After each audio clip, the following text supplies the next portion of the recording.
Éclairage. Il reste une chance à Mabungou, l'ancien ministre peut être libéré.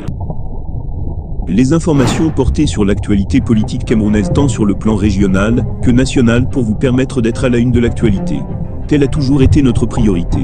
Alors, si vous êtes nouveau, n'hésitez surtout pas de vous abonner et de cliquer sur la cloche de notification pour ne plus rater aucune de nos vidéos. On commence.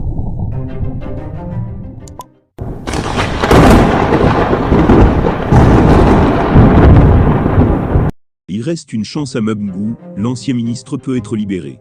L'ancien ministre camerounais de la Défense Edgar Alain Mabungou est maintenant situé sur son sort.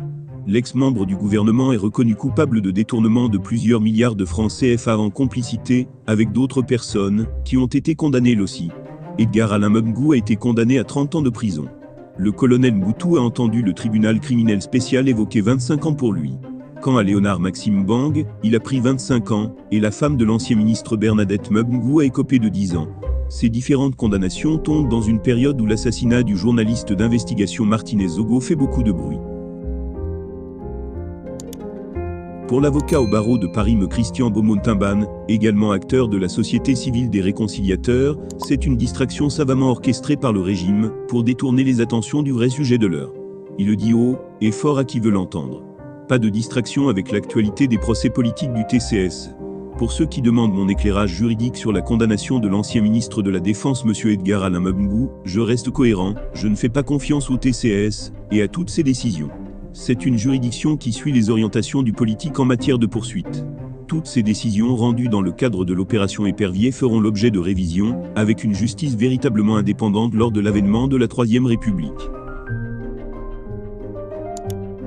Ce qui est à l'ordre du jour, c'est l'assassinat de notre compatriote Martinez Zogo, dont la Société civile des réconciliateurs continue à demander une enquête indépendante, sous les présidences de Monseigneur Cloda, évêque de Douala, et le haut magistrat retraité Léonard Assira Angouté.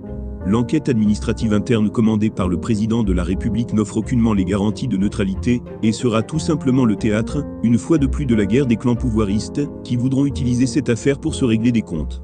Nous voulons la justice, la vraie, celle qui rassurerait tout le monde pour Martinez Zogo.